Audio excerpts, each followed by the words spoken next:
Bonjour et bienvenue dans Deep, ma discussion inutile sur la psychologie évolutionniste. Aujourd'hui, on va parler de sexe.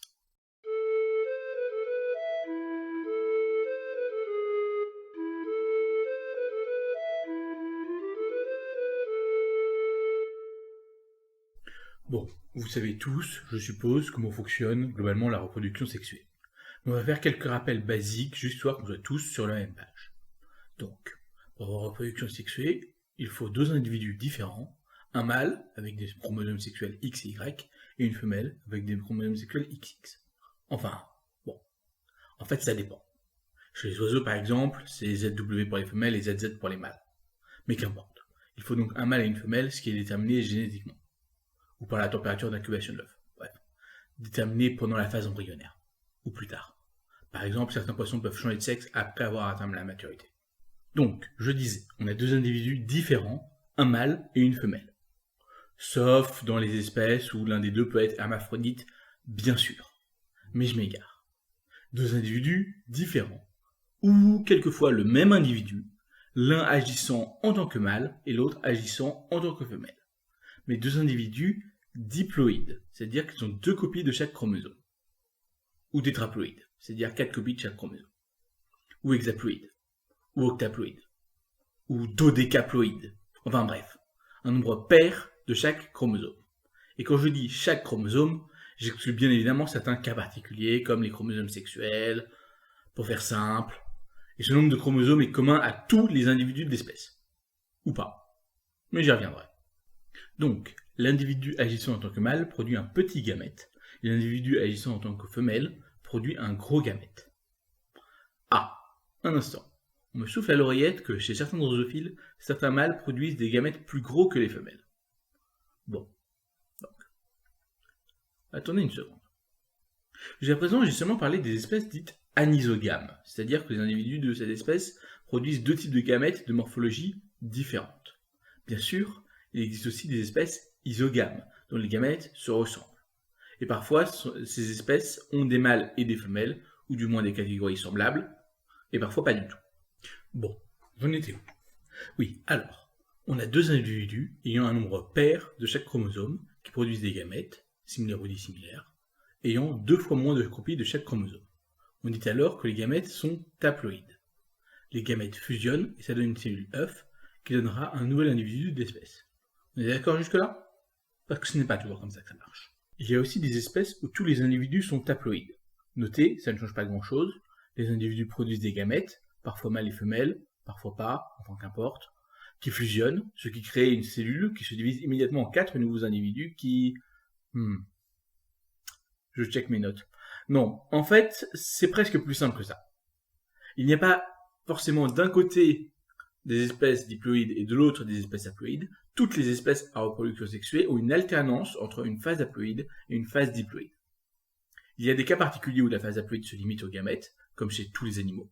Il y a des cas particuliers où la phase diploïde se limite à une cellule qui se divise immédiatement. Et il y a tout un tas de cas où une même espèce est divisée entre une phase haploïde qui produit des gamètes qui fusionnent, donne un individu diploïde qui produit des spores, qui deviennent des individus haploïdes, et ainsi de suite. Ah, et quand je disais tous les animaux, c'était une figure rhétorique, appelée dans le jargon un mensonge. Vous vous souvenez quand je disais que tous les individus d'une même espèce avaient, en général, le même nombre de copies de chaque chromosome? Parce que ce n'est pas le cas chez, par exemple, certains insectes, où les femelles, ouvrières comprises, sont diploïdes et les mâles sont haploïdes. Voilà, donc... Attendez, ce n'est pas fini? Oui, donc...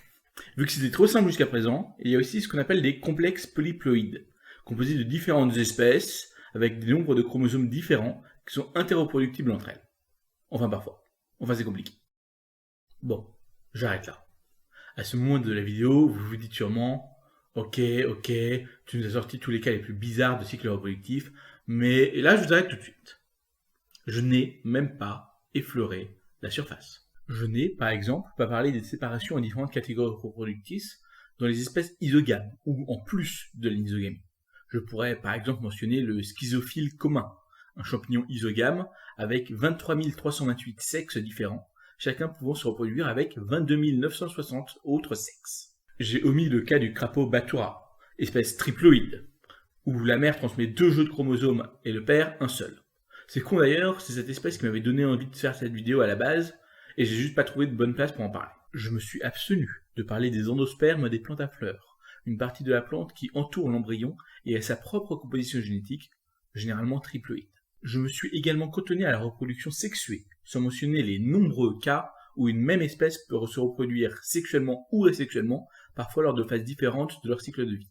Je n'ai pas non plus parlé des cas de transfert génétique dits horizontaux, c'est-à-dire les cas de sexe, entre guillemets, indépendant de la reproduction, très courants chez les organismes unicellulaires. Je n'ai pas non plus parlé de variations entre individus au sein d'une même espèce.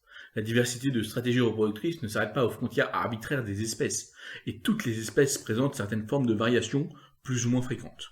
Et, peut-être plus important, je n'ai parlé que de trucs que je connais. Je ne suis pas biologiste, encore moins spécialisé des mécanismes reproductifs. Alors, pourquoi je parle de ça? Après tout, je suis censé m'intéresser à la psychologie humaine. Les humains sont les mammifères, et les mammifères sont assez uniformes et chiants. Bon, sauf pour ceux qui n'ont pas de chromosome Y. Ou 2 chromosomes Y. Ou 5. Oui, j'ai dit que j'arrêtais. En fait, je voulais juste illustrer un point. La biologie, et toutes les sciences qui en découlent, c'est-à-dire les sciences qui étudient des êtres vivants, notamment la psychologie et les sciences sociales, la biologie, disais-je, est un immense bordel, partout, tout le temps. Toutes les règles ont des exceptions, qui ont des exceptions, qui ont des exceptions. Vous pensez qu'une règle s'applique à tout le vivant? Il y a une lignée qui vient la contredire. Vous pensez qu'une règle s'applique à un groupe raisonnablement important? Il y a une espèce dans ce groupe qui vient la contredire. Vous pensez qu'une règle s'applique à tous les individus d'une espèce? Il y a des individus qui viennent la contredire. Vous pensez qu'une règle s'applique à un individu pluricellulaire? Certaines cellules de cet individu viennent la contredire. Vous pensez qu'une règle s'applique à une cellule donnée? Peut-être, mais je me méfierai. J'ai numéroté cet épisode -1, et je le sors avant même l'épisode 0 qui sera l'introduction de la chaîne, parce que je veux clarifier ce point le plus tôt possible. Dans les sujets qui vont m'intéresser par la suite, tout est toujours le bordel.